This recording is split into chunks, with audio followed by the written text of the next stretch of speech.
Dua jari kanan, dua jari kiri, ku gabung menjadi empat, ku buat kamera cekrek. Tiga jari kanan, tiga jari kiri, ku gabung menjadi enam, ku buat menara tinggi. Empat jari kanan, empat jari kiri, ku gabung menjadi delapan, ku buat telinga kelinci. Lima jari kanan, lima jari kiri, ku gabung menjadi 10, ku siap berdoa. Baru lanjut kita berdoa nih. Mulai 1, 2, 3. Satu jari kanan, satu jari kiri, ku gabung menjadi dua, ku buat jembatan panjang. Dua jari kanan, dua jari kiri, ku gabung menjadi empat, ku buat kamera cekrek.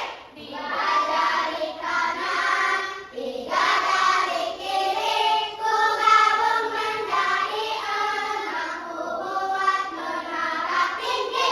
Empat jari kanan, empat jari kiri, ku gabung menjadi delapan, ku buat telinga kelinci.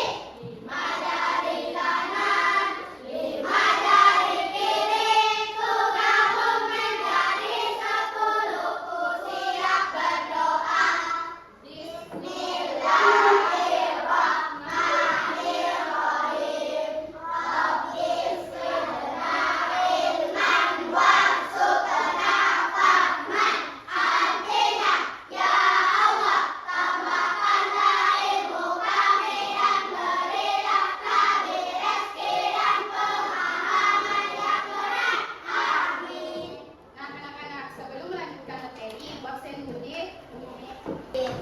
Muhammad Zaki Pratama, Alifah, Muhammad Arham, Muhammad Nizam Zailani, Muhammad Syawal, Nabila Ramadhani, hadir semua nih. Sebelum melanjutkan materi, Ibu mau tanya dulu. Siapa yang masih ingat pelajaran minggu lalu? Betul sekali. Nah, hari ini ada yang tahu kita mau belajar apa? Hari ini kita akan belajar cerita fiksi dongeng. Sebelum melanjutkan materi, Ibu akan menjelaskan tujuan pembelajaran kita hari ini. Yang pertama, peserta didik mampu mengetahui teks fiksi dan non-fiksi.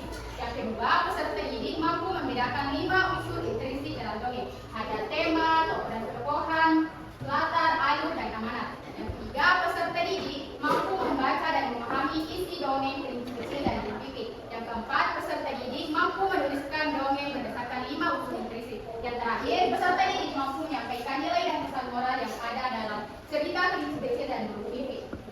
Sebelumnya, Ibu mau tanya, siapa yang sering membaca dongeng? Dongeng apa? Tidak ada yang pernah menonton pada zaman dahulu? Ceritanya tuh Abah, Ari, sama Ara yang kancil. Tidak ada yang pernah membaca dongeng? Tidak ada yang pernah lihat ceritanya bawang merah, bawang putih, Cinderella. Nah, di sini ada 4 gambar, yang mana cerita fiksi dan non-fiksi.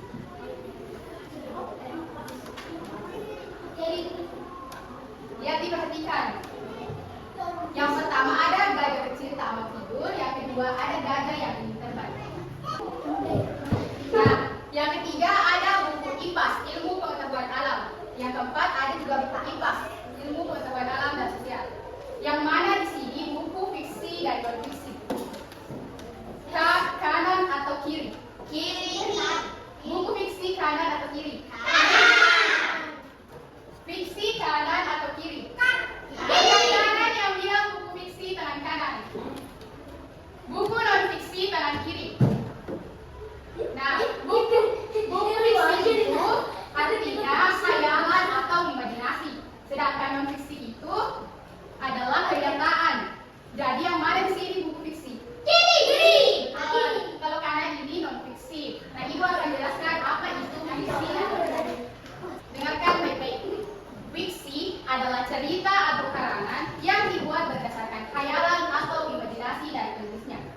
cerita ini tidak benar-benar terjadi di dunia nyata. Paham? Ibu lagi sekali lagi. Fiksi adalah cerita atau karangan yang dibuat berdasarkan khayalan atau imajinasi dan seterusnya. Cerita ini tidak benar-benar terjadi di dunia nyata. Ada yang bisa ulangi apa itu fiksi? Hayalan. Betul sekali, khayalan. Tepuk tangan, tepuk tangan. Nah, selanjutnya non-fiksi. Non-fiksi adalah tulisan atau karangan yang dibuat berdasarkan kenyataan atau fakta yang benar-benar ada dan bisa dibuktikan. Paham? Contohnya tadi teks non-fiksi itu ada buku pelajaran, ada buku bahasa Indonesia, akidah, apalagi? Apalagi? SKI. Nah, itu semua adalah cerita buku non-fiksi. Nah, kalau cerita fiksi itu ada cerpen, puisi, dongeng, dan novel. Tapi hari ini kita akan belajar dongeng. Ada yang tahu apa itu dongeng? Cerita. Betul sekali, dongeng adalah cerita. Tujuan utama dongeng adalah untuk menghibur orang yang mendengarkan atau yang membacanya. Nah, di dalam dongeng ini ada 5 unsur intrinsik. Yang pertama ada tema, yang kedua tokoh dan tokohan, yang ketiga ada latar, yang keempat ada alur, dan yang kelima ada amanat. Ada berapa tadi unsur intrinsik dongeng? 5. Ibu jelaskan ya satu-satu. Tema adalah tentang apa cerita tersebut. Kalau tokoh dan penokohan adalah pelaku dan bagaimana sifatnya karakter tersebut dalam cerita itu. Nah, yang ketiga, latar. Latarnya adalah di mana tempat dan waktu itu terjadi. Kalau alur adalah urutan kejadian di dalam cerita, mulai dari perkenalan, munculnya masalah, puncak masalah, sampai masalahnya selesai. Nah, yang terakhir ada amanat. Amanat itu adalah pesan yang bisa diambil dari cerita tersebut. Ulang lagi, ada berapa unsur intrinsik? 1, Tema.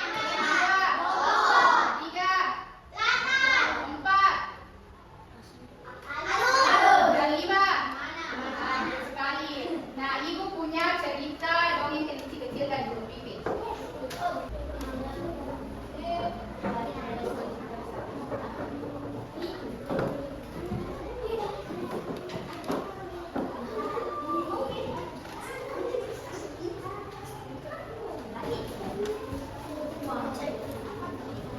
Anak-anak, dengarkan dulu ibu ini, nanti ibu akan bacakan sesuai dengan intonasi yang benar.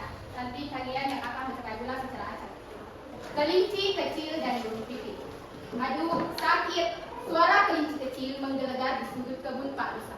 Wajahnya tampak seperti kapas dan titik-titik air mulai membanjiri matanya. Dia terduduk di tanah sambil memegangi kakinya. Nah, ibu kasih waktu 5 menit untuk kalian membacanya. Nanti ibu akan secara acak menyuruh kalian untuk membacakan kelinci kecil dan burung pipit. 5 menit waktunya nih. Tidak apa. Ya. Tapi nanti intonasinya sesuai dengan yang tadi sampai ya. Sampai seperti membaca dongeng. Yang pertama membaca dongeng. Muhammad Syawal. Tidak ya?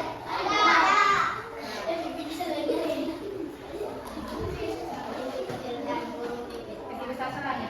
Aduh, sakit. Suara kecil-kecil menggelegar di sudut kebun Pak Rusa. Wajahnya tampak seperti kapas dan titik.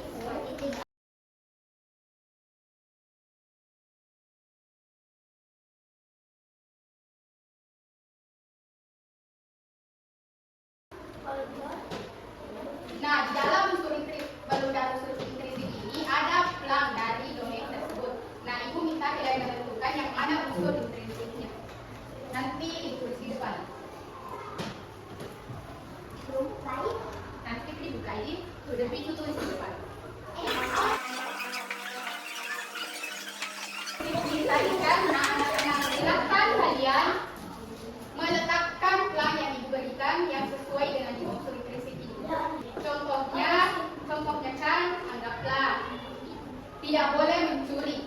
Nah, itu berarti amanat. Berarti tempatnya di sini. Paham? Dimulai dari belakang. Tidak boleh kita. Bacakan dia apa itu? Apa yang dapat? Kelinci menyesali perbuatan. Jadi itu adalah alur rangkaian peristiwa. Kita coba ya. Kita. Kelinci kabur dari sarang pada bosan. Apa itu?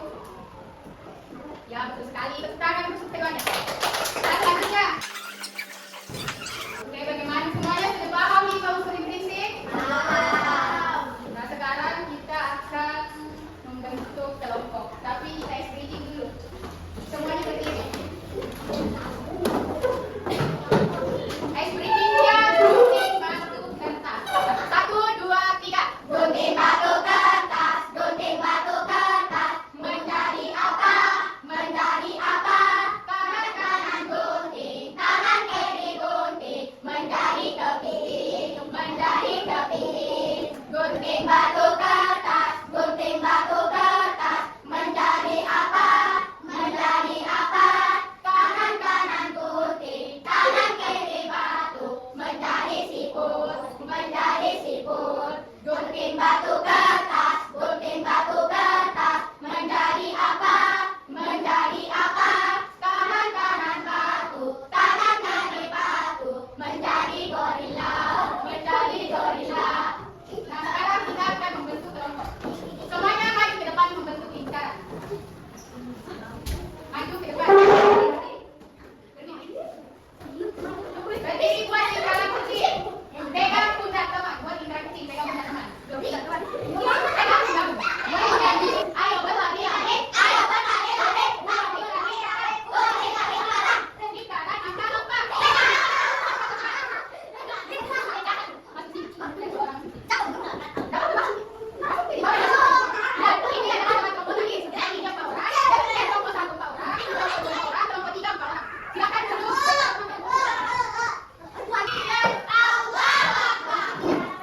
Nah, di sini kakak punya gambar.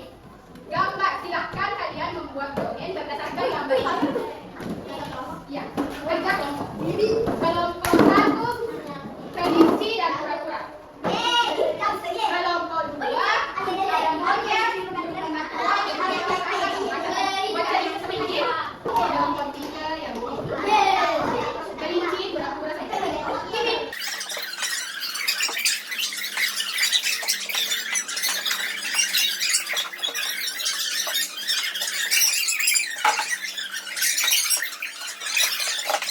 Kelompok yang bentuk sudah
nilai moral dari cerita fiksi kecil dan buku fiktif.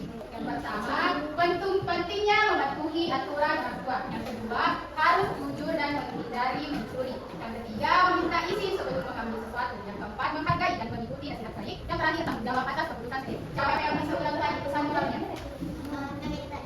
Betul. Apa lagi? Tidak mencuri. Betul. Apa lagi? Mengambil barang dan mengambil barang. Kalau mengambil barang meminta izin dulu ke pemiliknya. Ya, betul sekali. Saya harus bertanggung jawab. Harus mendengarkan perkataan. Ya, betul semua perkara.